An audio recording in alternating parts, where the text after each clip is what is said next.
بسم اللہ الرحمن الرحیم۔ شروع کرتا ہوں اللہ کے پاک نام سے جو بہت بڑا مہربان نہایت رحم والا ہے۔ دیکھتی آنکھوں، سنتے کانوں، بزرگوں، دوستوں، بہنوں، بھائیوں، السلام علیکم۔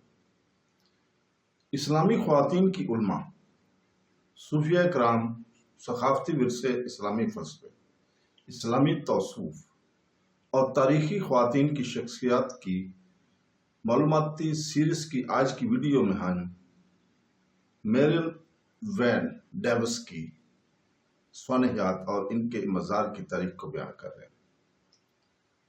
دوستوں، بہنوں، بھائیوں، میریل وین ڈیوس ایک معروف ویلش مسلم اسکالر، مصنفہ اور مغرب میں اسلامی فکر کی ترقی میں ایک اہم شخصیت تھی۔ وہ 23 جون 1949 کو میرتھر ویلز میں ایک مضبوط میتھوڈسٹ پس منظر والے عیسائی خاندان میں پیدا ہوئی۔ ثقافتی لحاظ سے لیکن مذہبی طور پر قدامت پسند ماحول میں پرورش پانے والی، ابتدائی عمر سے ہی ادب، فلسفہ اور اخلاقیات میں گہری دلچسپی پیدا کی۔ انہوں نے یونیورسٹی میں تعلیم حاصل کی، ایک ایسا شعبہ جو آنے والی دہائیوں تک ان کی فکری رفتار کو تشکیل دے گا۔ اپنے تعلیمی اور پیشہ ورانہ سفر کے دوران انہوں نے آہستہ آہستہ مغربی اسکالر بیانیوں سے مایوس ہو گئیں اور انہوں نے دوسری فلسفیانہ فریم ورک کو تلاش کرنا شروع کیا، جس کی وجہ سے وہ اسلام کی طرف راغب ہوئیں۔ انہوں نے 1981 میں اسلام قبول کیا، ایک روحانی اور فکری تبدیلی جس نے ان کی باقی زندگی اور کام پر گہرا اثر ڈالا۔ ایک مسلمان اسکالر کے طور پر انہوں نے اسلامی عینک کے ذریعے علم کے مغربی نمونوں پر نظر ثانی کرنے کے لیے ایک آواز اٹھائی اور وکیل بن گئی۔ وہ اس کی ترقی میں ایک مرکزی شخصیت تھی جسے اسلامی بشریات کی نام سے جانا جاتا ہے، بشریات کی نام سے جانا جاتا ہے، ایک اصطلاح جسے اس نے مقبول بنانے میں مدد کی۔ ڈیوس کے مطابق فیلڈ نے اقتدار، روحانی بصیرت اور اخلاقی فلسفے کے ذریعے سمجھنے کی کوشش کی۔ اس شعبے میں ان کی نمایاں شراکت نے اسلام کی اخلاقی اور معلیاتی طبیعتی کے لیے انسانیت کو دوبارہ اصل کرنے کی کوشش کی۔ انہوں نے استدلال کیا کہ اسلامی معاشرہ کمیونٹی انصاف اور انصافی مقصد کے متبادل تصورات پیش کر سکتے ہیں، جنہیں غالب مغربی گفتگو نے اکثر نظر انداز یا ناپسندیدہ کر دیا تھا۔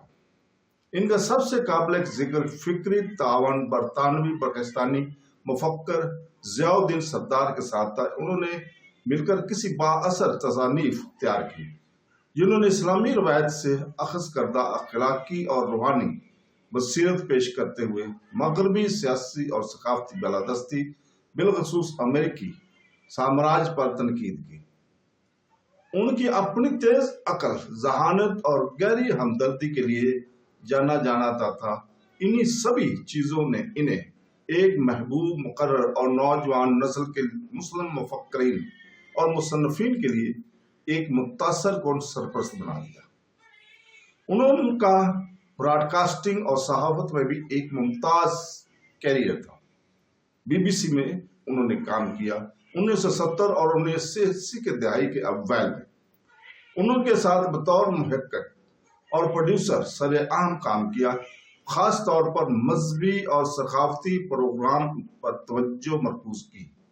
ٹیلی ویژن اور ریڈیو پر ان کے کام نے اس برطانوی میڈیا میں ایک نایاب مسلم خواتین کے طور پر لوگوں کی نظروں میں آیا، جنہوں نے تعلیمی گہرائی کو رسائی اور تحقیقی صلاحیتوں کے ساتھ جوڑ دیا۔ انہوں نے اسلاموفوبیا بیانیہ کو چیلنج کرنے اور عوامی مشاورت، مشغولیت اور کہانی سنانے کے ذریعے مغربی معاشروں میں مسلمانوں کی شبیہ کو انسانی بنانے کے لیے انتہائی محنت کی۔ سن 2009 میں وہ لندن میں مسلم انسٹیٹیوٹ کی ڈائریکٹر مقرر ہوئی۔ اس کردار نے انہیں آزاد اسلامی فکر کو مزید فروغ دینے اور مسلم دنیا کو درپیش مسائل پر تنقیدی بحث کو فروغ دینے کی اجازت دی۔ ان کی قیادت میں انسٹیٹیوٹ اسلامی اخلاقیات اور جامعہ مکالمے میں جڑے اصلاحی نظریات پر کام کرنے والے ادیبوں، اسکالرز اور کارکنوں کا مرکز بن گیا۔ ان کے وژن نے فکری آزادی، صنفی انصاف اور مسلم کمیونٹیز کے اپنے روحانی بنیادی کھوئے بغیر تحقیقی طور پر جدیدیت سے منسلک ہونے کی ضرورت پر زور دیا۔ ان کا 1 فروری 2021 کو ملیشیا کے دورے کے دوران انتقال ہوا۔ ایک ایسا ملک جس کی وہ روایت اور جدید کی طرف ثقافتی امتیاز کی تعریف کرتے تھی، ان کی موت پر برطانیہ اور اس سے باہر کے فکری اور بین المذاہب حلقوں میں گہرے سوگ کا اظہار کیا گیا۔ اسے ملائیشیا میں دفن کیا گیا، حالانکہ تدفین کی مخصوص جگہ کی وسیع پیمانے پر تشہیر نہیں کی گئی۔ اسلامی روایت اور اس کے اپنے روحانی عقائد کو منظر عام رکھتے ہوئے ان کے اعزاز میں کوئی رسمی مزار نہیں بنایا گیا۔ اسلامی تعلیمات عام طور پر افراد کے لیے مزارات کی تعمیر کی حوصلہ شکنی کرتی ہے اور خود ذاتی تعلیم کی بجائے عاجزی، خدمت اور اخلاقی فرض کی بنیاد تھی۔ لہذا کوئی مزار موجود نہیں ہے اور کوئی بھی ان کے خاندان پیروکاروں میں نہیں بنایا تھا۔ تو دوستو، اس کے ساتھ ہی آج ہم اجازت چاہتے ہیں۔ کل انشاءاللہ تعالی ہم اسی وقت ڈاکٹر رفعت حسین صاحبہ کی سوانحیات کو بیان کریں گے، اور آخر میں اللہ تعالیٰ سے دعا کرتے ہیں کہ وہ ہمیں قرآن اور حدیث پر عمل کرنے کی توفیق عطا فرمائے۔ آمین ثم آمین۔ اللہ حافظ۔